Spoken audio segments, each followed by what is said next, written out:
بسم اللہ الرحمن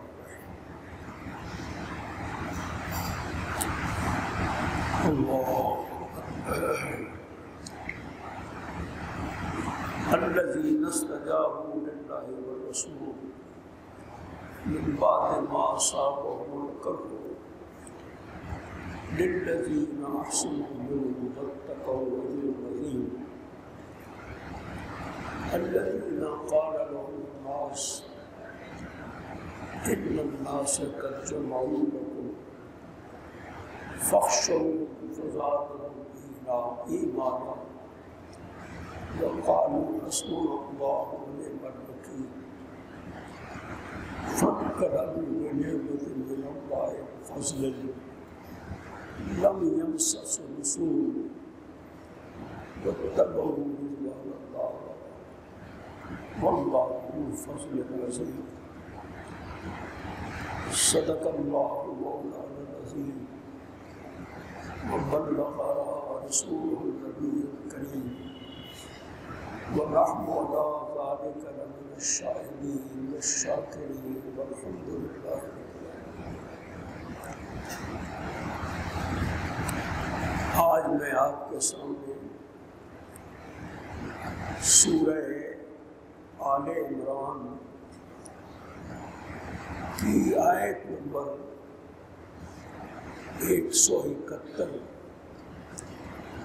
172 173 ان کی تلاوت کی۔ واقعہ کیا ہے؟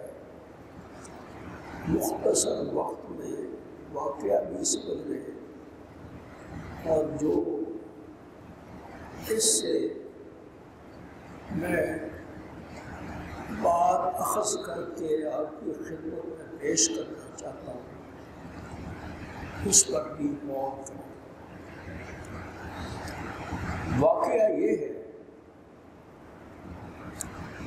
کہ اس غزوہ احد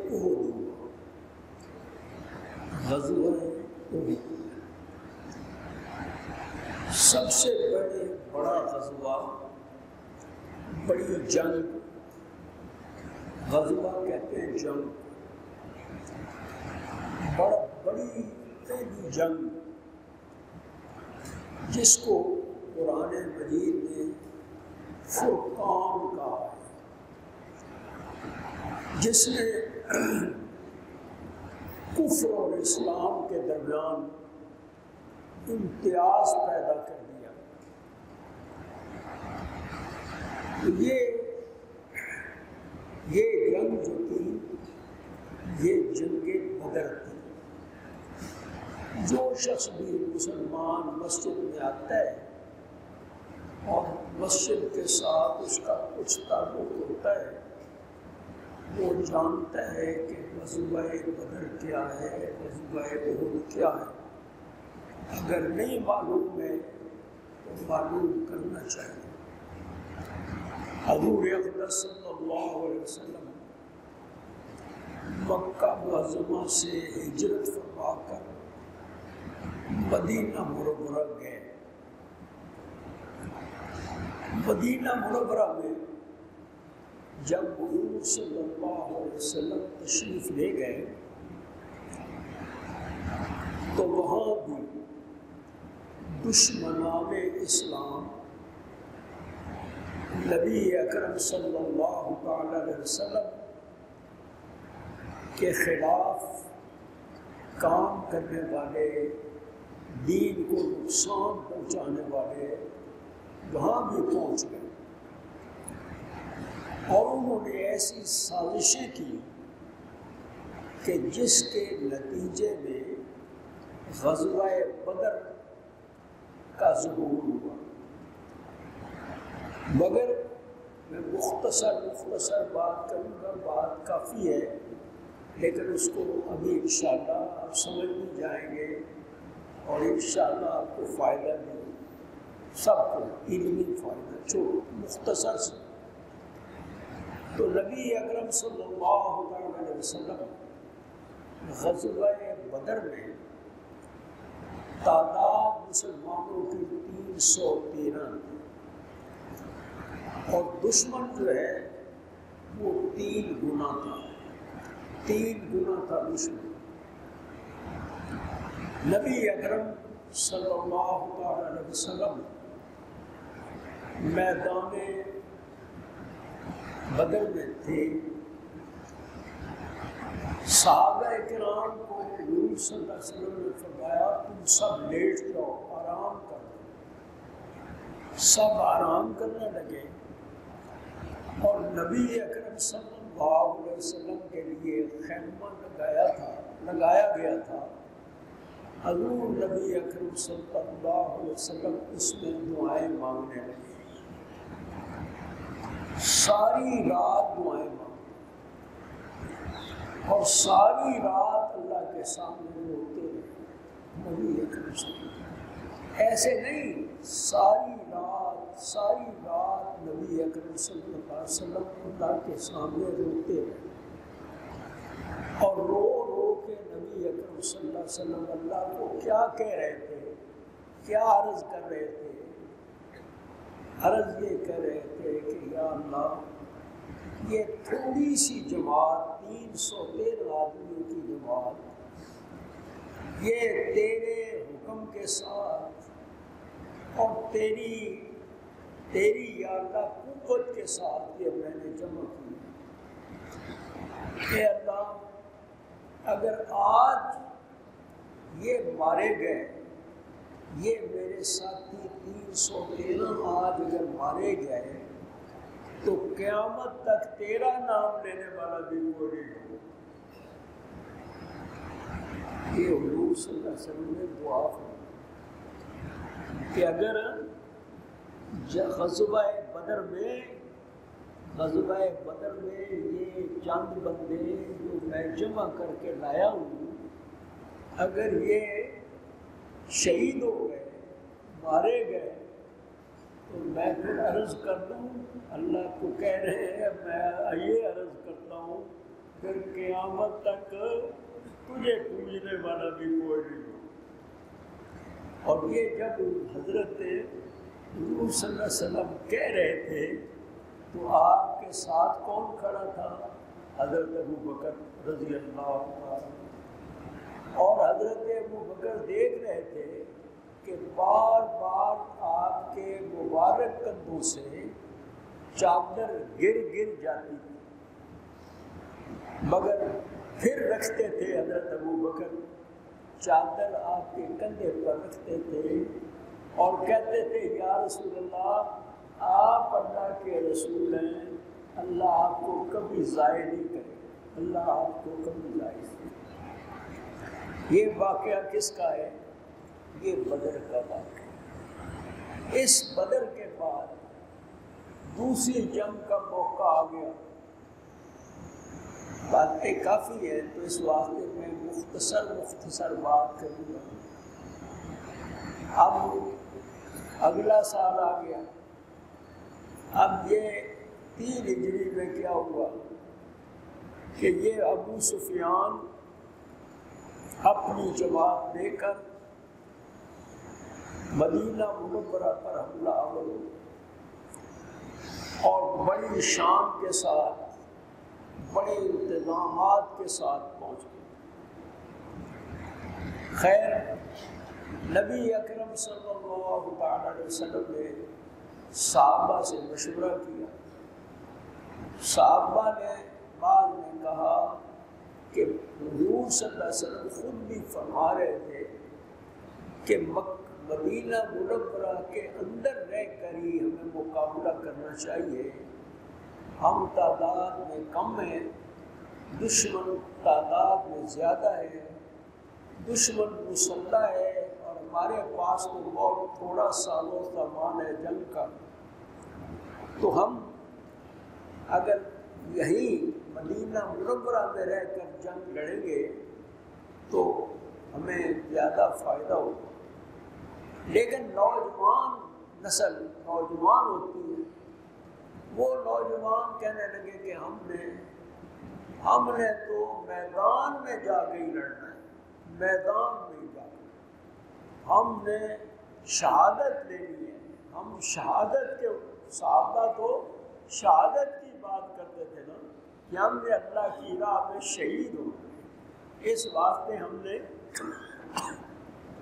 جنگ کہاں لڑ لی ہے؟ میدان میں جا کر۔ خیر بالآخر یہ فیصلہ ہو گیا کہ میدان میں جا کے جنگ لڑ۔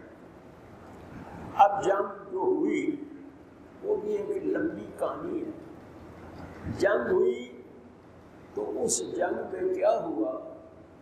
حضور نبی اکرم صلی اللہ علیہ وسلم نے 50 آدمیوں کو عبداللہ ابن جبیر رضی اللہ تعالیٰ عنہ کی کمان میں ایک جگہ مقرر کر دیا، ایک جگہ یہاں کھڑے ہو جاؤ اور یہاں سے ہلنا نہیں۔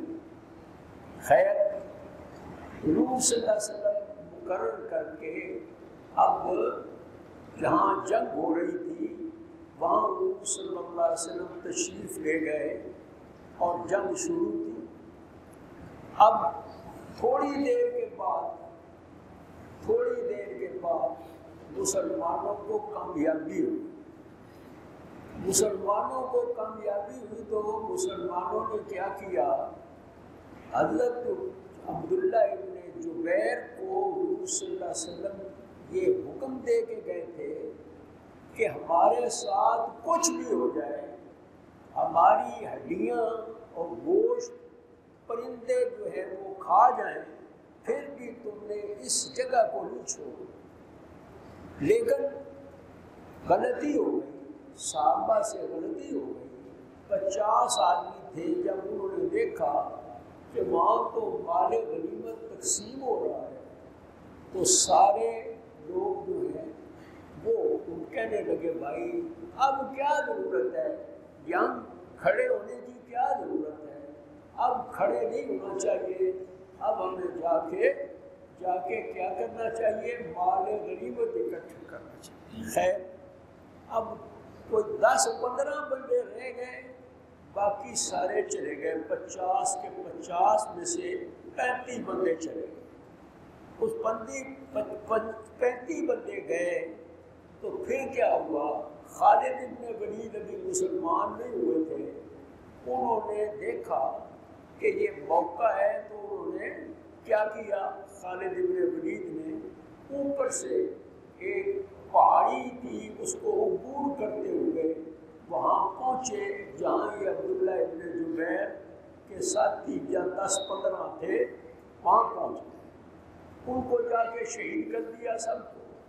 عبداللہ ابن جبیر کے ساتھیوں کو شہید کر دیا گیا، اور پھر ایک ایسا ادھم مچا اور ایسی پریشانی ہوئی کہ ادھر سے جو قریشی تھے وہ بھی واپس آ گئے، اور انہوں نے بھی ایک طرف سے حملہ کر دیا، ایک طرف سے اب وہ خالد ابن ولید کا حملہ تھا۔ اب جناب عجیب و غریب صورتحال پیدا ہوئی۔ اس عجیب و غریب صورتحال میں کیا ہوا کہ حضور صلی اللہ علیہ وسلم زخمی ہو گئے، 70 صحابہ شہید ہو گئے، 70 صحابہ زخمی ہو گئے، اور بہت بڑا نقصان، حتیٰ کہ حضور صلی اللہ علیہ وسلم کے دندان مبارک شہید ہو گئے، حضور صلی اللہ علیہ وسلم کا سر مبارک زخمی ہو گیا، اور یہ افواہ پھیل گئی کہ حضور صلی اللہ علیہ وسلم شہید ہو گئے۔ یہ غزوہ احد کی میں بات ہوں۔ پھر کیا ہوا؟ مختصر بات کر رہا ہوں۔ پھر کیا ہوا؟ پھر یہ ہوا کہ اللہ تعالیٰ نے مہربانی کی، اللہ تعالیٰ کی مہربانی تھی کہ پھر بھی صحابہ کرام رضوان اللہ علیہم اجمعین کو اللہ تعالیٰ نے پھر حوصلہ دیا، اور دشمن جو ہے وہ یہ سمجھ کر اب ٹھیک ہو گیا معاملہ، اب واپس جاتے ہیں، اب ہمیں کوئی ضرورت نہیں لڑنے، یہ سارے پھر لیکن اس کے بعد پھر یہ کیا واقعہ ہوا؟ وہ واقعہ ہوا کہ یہ جو ابو سفیان تھا اور ابو سفیان کے ساتھیوں نے کہا کہ یار بڑی غلطی ہو گئی ہے، یہ بڑی غلطی ہو گئی ہے، ان کے 70 آدمی مارے گئے، 70 آدمی زخمی ہو گئے، تو ایسے کرو واپس چلو اور یہ جو باقی رہ گئے تھوڑے سے ان کو بھی شہید کرو۔ میں نے یہی بس یہ خلاصہ اس ساری بات کا ہے۔ اب سارے لوگ وہ کسی نے اطلاع دے دی، حضور صلی اللہ علیہ وسلم کو بھی اطلاع مل گئی وحی کے ذریعے سے، اور اطلاع کسی دینے والے نے بھی اطلاع دی کہ ابو سفیان پھر حملہ کرنا چاہتا ہے۔ اب دیکھیے جو بات کیا ہوئی، بات یہ ہوئی کہ صحابہ کرام زخمی، کوئی بندہ ایسا نہیں تھا جو زخمی نہ ہو، شاید وہ 2-4 ہو۔ اب حضور اقدس صلی اللہ علیہ وسلم کو حکم ہو گیا کہ آپ وہاں حمرہ الاسد پہنچ جائیں اور وہاں ان کا تعاقب کریں تاکہ ان کو پتہ چلے کہ وہ زخمی شیر اب تمہارے اوپر حملہ آور ہو گیا۔ ایسا ہی ہوا۔ اب وہ زخمی شیر جو تھے وہ لوٹے واپس، اور جب ابو سفیان اور اس کی پارٹی کو پتہ چلا کہ وہ تو زخمی شیر آ گئے، اب یہ تو وہ سمجھتے تھے کہ بس وہ گئے، اب ان کا پوچھنے والا کوئی نہیں ہوگا۔ لیکن ہوا کیا؟ ہوا یہ کہ پھر وہ لوگ جوتیاں بھی چھوڑ کر بھاگ گئے، سب کچھ بھاگے، دور تک وہ نظر نہیں آئے۔ اور پھر اللہ تعالیٰ نے ان صحابہ کو ایسی کامیابی عطا فرمائی کہ صحابہ پھر بہت آسانی کے ساتھ واپس آئے، اور بہت سارا مال غنیمت جو وہ وہاں چھوڑ گئے تھے کافر، وہ اکٹھا کیا، اور خوشی ہوئی مسلمانوں کو نبی اکرم صلی اللہ علیہ وسلم کے حکم پر۔ اب بات میرے 2-4 منٹ رہ گئے، بات بہت کرنی تھی لیکن کیا کریں، مختصر بات یہ کہ فرمایا الذین استجابوا للہ والرسول من بعد ما اصابهم الکرح للذین احسنوا منهم واتقوا اجر عظیم۔ فرمایا یہ کہ وہ صحابہ کرام، فرمایا انہوں نے اللہ کی بات مان لی، زخمی ہونے کے باوجود وہ پھر پڑے دشمن پر ہے جی۔ تو پھر کیا ہوا؟ لوگ کہتے تھے الذین قال لهم الناس، لوگوں نے، منافقوں نے ان کو کہا نہ جاؤ، لوگ پھر تمہارے خلاف اکٹھے ہو گئے ہیں، تمہیں مار دیں گے۔ تو انہوں نے کیا کہا؟ صحابہ نے کہا حسبنا اللہ ونعم الوکیل، ہمیں اللہ ہی کافی ہے، وہ بہترین کار ساز ہے ہمارا، وہ کام کر ہماری وہ مدد کرے گا۔ اب صحابہ کرام رضوان اللہ تعالی مجمعین واپس آ گئے، اور انہوں نے وہاں ان کا ناطقہ بند کر دیا، وہ جوتیاں چھوڑ کر بھاگ گئے، اور وہ صحابہ کرام بڑی کامیابی کے ساتھ واپس لوٹے۔ اللہ تعالیٰ نے فرمایا فانقلبوا بنعمت من اللہ وفضل، وہ لوٹے اللہ کے انعام کے ساتھ اور فضل کے ساتھ، اور لم یمسسہم سوء، اور ان کو کوئی تکلیف نہیں پہنچی۔ یہ کس کا واقعہ ہے؟ یہ حمرہ الاسد کا واقعہ ہے۔ واقعہ کیا ہے؟ غزوہ احد کا واقعہ ہے۔ میرے دوستوں، میرے بزرگوں، جب میں نے قرآن مجید کی یہ آیتیں میں نے قرآن مجید کی پڑھی، تو میں نے کہا یہ تو بالکل طالبان کی بات ہو ہے جی۔ میرے دل میں یہ آیا کہ یہ بالکل طالبان کی بات ہو۔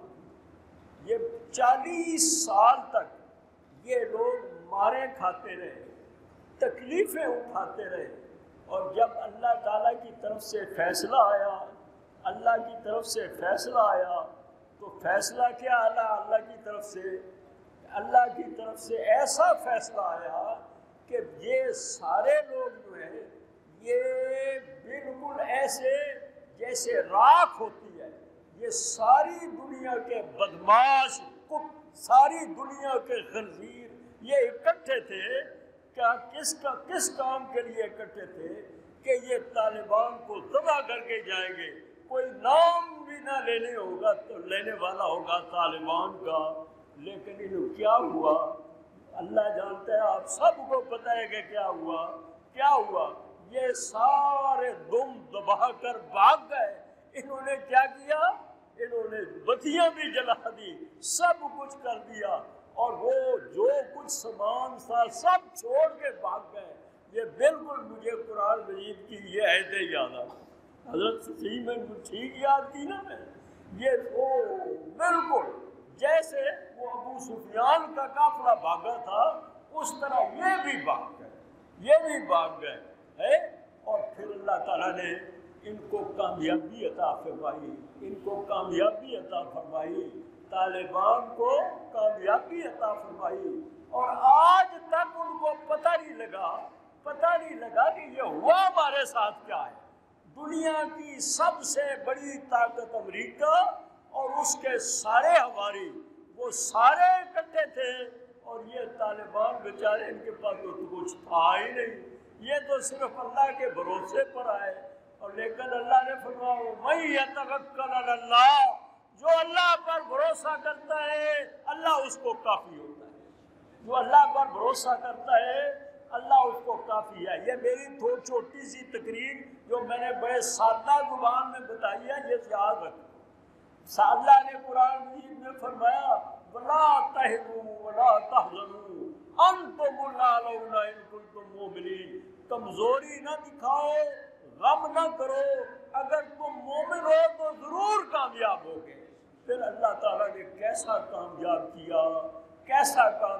کیا۔ اب وہ برجلاب کسی نے ان کو نہیں کہا، وہ کوئی سوچتے تھے کہ ہمیں تو داخل ہی نہیں ہونا چاہیے، وہ کہہ رہے تھے میں نے خود پڑھا، آپ نے بھی پڑھا ہوگا، میں نے بھی پڑھا، وہ کہتے تھے کہ اب یہ جو ہے نا 3 4 5 6 مہینے لگیں گے، آپ نے بھی پڑھا نا، کہتے ہیں 5 6 مہینے کے بعد ہو سکتا ہے یہ کابل میں داخل ہو جائیں، لیکن 2 دن بھی نہیں لگے، 2.5 دن بھی نہیں لگے، اور یہ سارے اللہ کے شیعہ جو ہیں یہ کابل میں داخل ہو گئے۔ ابھی ان کو پتہ ہی نہیں لگا یہ ہوا کیا ہے، خود پتہ نہیں، اب روتے پھرتے ہیں، خدا کی قسم روتے پھرتے۔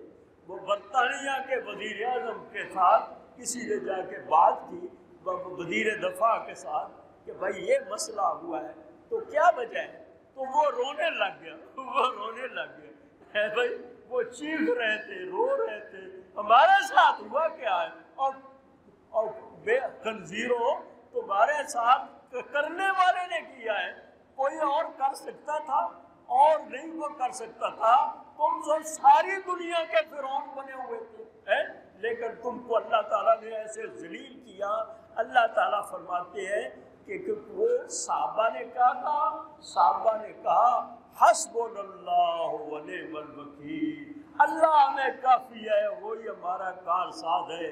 الحمدللہ ان طالبان نے بھی یہی کہا کہ اللہ ہمیں کافی ہے، ہمیں امریکہ کی ضرورت نہیں ہے، کسی اور کی ضرورت نہیں ہے، اللہ تعالیٰ ہمارا مددگار ہے۔ میرے دوستوں اور بزرگوں، اس سے بات کیا معلوم ہوئی؟ بات معلوم یہ ہوئی کہ بات یہ ہے کہ کم من فئۃ قلیلۃ غلبت فئۃ کثیرۃ بإذن اللہ، جب اللہ تعالیٰ کا حکم ہوتا ہے تو اللہ تعالیٰ کیا کرتا ہے؟ اللہ تعالیٰ ہاتھیوں کو ابابیلوں سے مروا دیتا ہے نا بھائی جی، ہاتھیوں کو ابابیلوں سے مروایا، ایسے ہی مروایا۔ بس اتنی سی آپ کو مختصر کہانی سنانی تھی، الحمدللہ مختصر سنائی ہے نا اگر، لیکن بات میں نے ساری کر دی ہے کہ نہیں، سمجھ گئے کہ نہیں آپ؟ جب اللہ کسی کا ساتھ دیتا ہے دنیا دنیا کی کوئی طاقت اس کو مغلوب نہیں کر سکتی۔ اللہ تعالیٰ نے قرآن مجید میں کہا ینصرکم اللہ فلا غالب لکم، اگر اللہ تمہاری مدد کرے گا تو تم پر کوئی غالب نہیں آ سکتا۔ اللہ اس واسطے میرے دوستوں اور بزرگوں، ماننا اللہ کو ہی چاہیے، اللہ کو ہی بڑا مانو، اللہ کے سوا بڑا کوئی نہیں۔ دن رات آپ پڑھتے ہیں اللہ اکبر، اللہ بڑا ہے، اللہ بڑا ہے، اللہ کی بڑائی پر یقین رکھو، کامیابی ہے۔ وآخر دعوانا الحمدللہ۔